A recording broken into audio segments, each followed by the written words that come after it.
નમસ્કાર વાલા ખેડૂત મિત્રો, ઉનાળુ ખેતી ઘણા બધા ખેડૂત મિત્રો કરી રહ્યા છે અને જે ખેડૂત મિત્રોએ ઉનાળુ વાવેતર નથી કરેલું એ ખેડૂત મિત્રોએ 2024ના આવનારા ચોમાસાને લઈને વાવણીને લઈને તૈયારીઓ પૂરજોશમાં શરૂ કરી દીધેલી છે।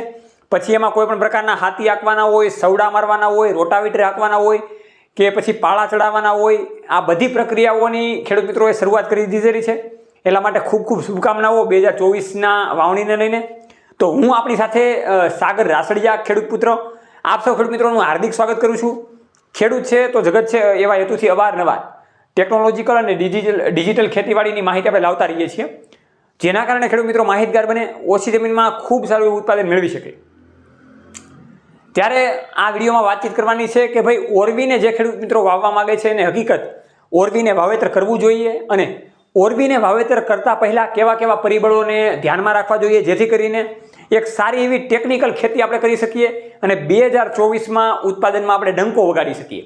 તો આ પ્લેટફોર્મમાં તમે બિલકુલ નવા હોય તો નીચેનું બટન દબાવીને આ ચેનલને સબસ્ક્રાઈબ કરજો અને ફેસબુકમાં પણ આપણું મહત્વનું પેજ છે ખેડૂત પુત્ર ગુજરાતી નામનું, એને પણ ફોલો અને લાઇક કરી દેજો। તો જે ખેડૂત મિત્રોને પાણીની વ્યવસ્થા સારી એવી છે, બોર સારા એવા છે, કૂવા સારા એવા છે અથવા તો કેનાલ નીકળે છે, ડેમ પાસે છે અને એવા ખેડૂત મિત્રો ઓરવીને વાવવાનું વિચારી રહ્યા છે તો એ ખૂબ સારો એવો વિચાર છે। તો એવું નથી કે ઓરવીને વાવવાથી આપણને છેલ્લે ગેરફાયદો થાય, ફાયદો જ આપણને થાય છે।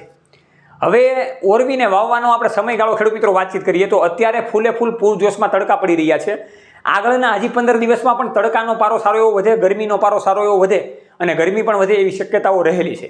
એટલા માટે મે મહિનાના એન્ડિંગમાંથી લઈને જૂન મહિનાના સ્ટાર્ટિંગમાં અથવા તો જૂન મહિનાના વચગાળાના એન્ડિંગમાં ખેડૂત મિત્રો આસાનીથી ઓરવીને જે વાવેતર કરવાનું હોય એ વાવેતર કરી શકે છે।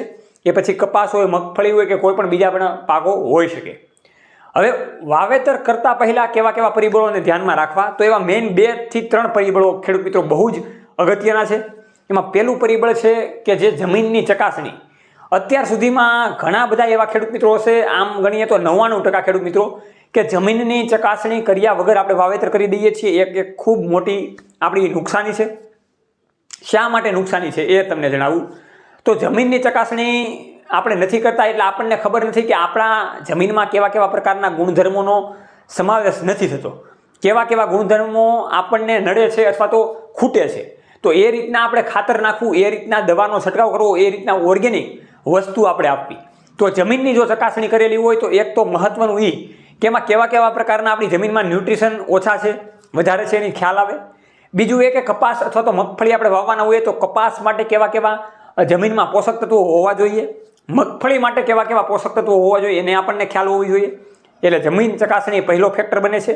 એને કઈ રીતના કરવી એ આપણે આગળના વિડીયોમાં પણ જાણીશું।